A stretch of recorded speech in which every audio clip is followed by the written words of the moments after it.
Mark Ray Money for MMAfighting.com at UFC 230 Media Day in New York with Derek Brunson, who fights Israel Adesanya on Saturday at Madison Square Garden. Derek, you were just telling me off camera that you're staring across from Israel Adesanya right now, but he won't look at you. He said he won't look at you. He won't look at me, man. I don't know what's going on, man. I thought we had this little rivalry, but he won't make eye contact with me, so it is what it is.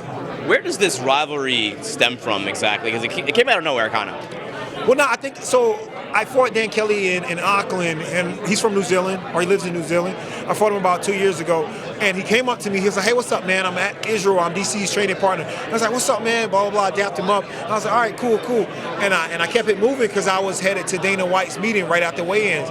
And he took it as, hey, this guy tried to big time me. He knew who I was. He was like, oh, he's coming. He's next in my division.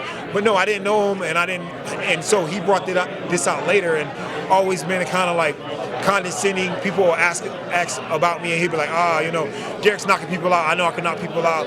Ha ha, making jokes and stuff like that. So that's kind of where it stemmed from. Is this like a different situation than many of your fights? Are you almost sick of him because of all the back and forth?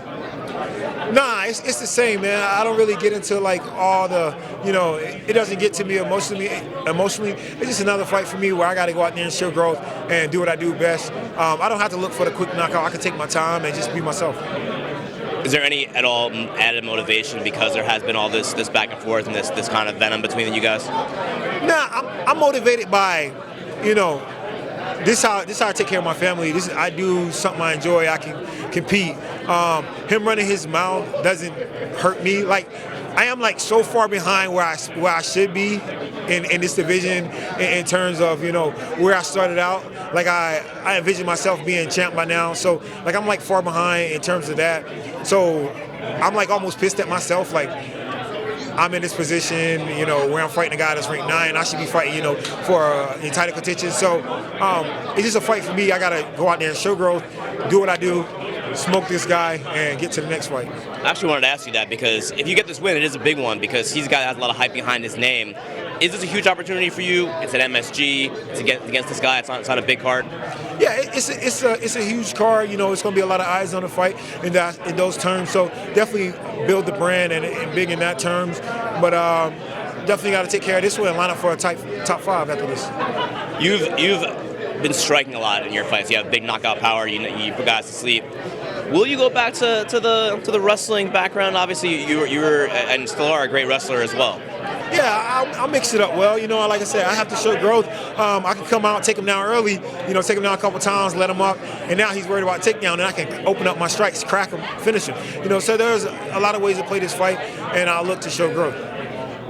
There was a trade recently, Ben Askren versus Demetrious Johnson. It's just a surreal thing because I don't think anyone even thought there could be trades in MMA. Did you think there could be trades in MMA? Nah, but I mean, it's funny. I guess the UFC doesn't really look at ONE FC as like a instant competitor, and also they really highlight their smaller guys. Like a lot of Asian guys are like smaller guys, so they love their like small guys fighting. So it makes sense for Demetrious Johnson to go over there, and for Askren to come over here where they don't have a lot of big guys to challenge him.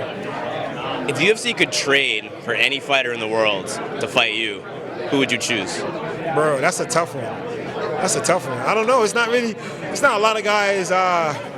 All the top guys are here in the UFC at middleweight, all the top guys. That's a very tough one. Mousasi left.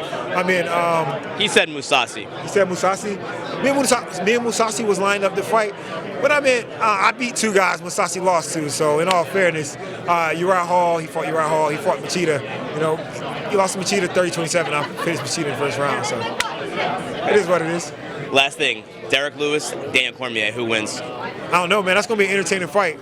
We know how it goes. Derek Lewis loses like every minute of his fights, and he finds a way to win it.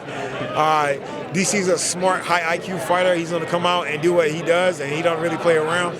So it's an interesting fight, and we're going to see how it goes.